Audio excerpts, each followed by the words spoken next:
പറഞ്ഞാൽ ഞാൻ ഷെമീറിന്റെ ലൈവാണ് രാപ്പകലില്ലാതെ കണ്ട് ഉറങ്ങണത്. എനിക്ക് കഴിക്കുമ്പോഴും കക്കൂസി പോകുമ്പോഴും എല്ലാം പുള്ളിയുടെ ലൈവ് ഓപ്പൺ ചെയ്ത് വെച്ച് കണ്ടാൽ മാത്രമേ എനിക്ക് എന്റെ കാര്യങ്ങളൊക്കെ നടക്കൂ എന്നുള്ള രീതിയിലാണ് ഷെമീർ പറഞ്ഞിട്ട് ഷെമീർ ഒരു പേരും കൂടി ഇങ്ങനെ ഇട്ട് തന്നു, കുടുംബശ്രീ എന്നോ കുടുംബശ്രീ ശാന്തിയെന്നോ അങ്ങനെ എന്തൊക്കെയോ പറഞ്ഞു.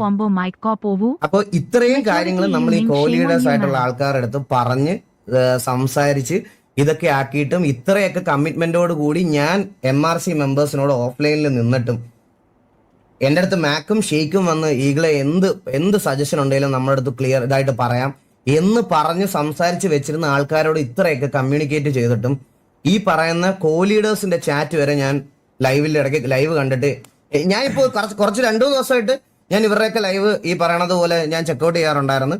അപ്പൊ എനിക്ക് ഏകദേശം കാര്യങ്ങൾ മനസ്സിലായി.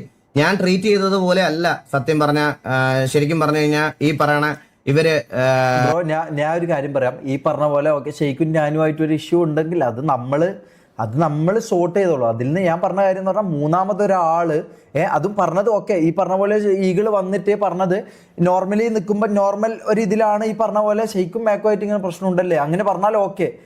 അല്ല ഷെയ്ക്കും ഷെമീറുമായിട്ട് ഒരു പ്രശ്നം ഉണ്ടല്ലേ, ഇങ്ങനെ പറഞ്ഞാൽ ഓക്കെ. ഇത് അങ്ങനെ അല്ലല്ലോ പറഞ്ഞത് ഈകളെ, അങ്ങനെ അല്ലല്ലോ പറഞ്ഞത്. ഇത് പറഞ്ഞതിനെല്ലാം എന്താ പറയാ, ഒരു 20 minutes 30 minutes ഓഫ് റേജാന്ന് ഞാൻ അവിടെ കണ്ടത്. മനസ്സിലായോ? എൻ്റെ അടുത്ത് ആയിക്കോട്ടെ, നമ്മളെ MRCന്റെ അടുത്ത് ആയിക്കോട്ടെ, തൊപ്പിന്റെ അടുത്ത് ആയിക്കോട്ടെ, ഈ 30 minutes ഓഫ് റേജാന്ന് ഞാൻ അവിടെ കണ്ടത്. മനസ്സിലായോ? റേജ് ആൻഡ് ഫ്രസ്ട്രേഷൻ ആണ് ഞാൻ അവിടെ കണ്ടത്. അതായത് എന്താ, ഷെയ്ക്കും ഷെമീറും തമ്മിൽ പ്രശ്നമുണ്ടല്ലോ, ഇവരെ പ്രശ്നം തീരട്ടെ. ഇത് പറഞ്ഞത് ഷെയ്ക്കും ഷെമീറും പ്രശ്നമുണ്ടല്ലോ, ഇവരുടെ പ്രശ്നം ആദ്യം തീരട്ടെ. ഇങ്ങനെ അല്ലല്ലോ അത് പറഞ്ഞത് വേറെ രീതിയിലാണല്ലോ. അതിന്റെ മുഖഭാവം എന്താണെന്നും ആ പറയുന്ന ടോൺ എന്താണെന്നും കേട്ടാൽ നമുക്ക് മനസ്സിലാവും ഏത് രീതിയിലാണ് അത് പറയുന്നത് നമുക്ക് മനസ്സിലാവും. പിന്നെ തൊപ്പീനെ കുറിച്ച് പറഞ്ഞത് അതിന് ഞാൻ ഇടപെടുന്നില്ല.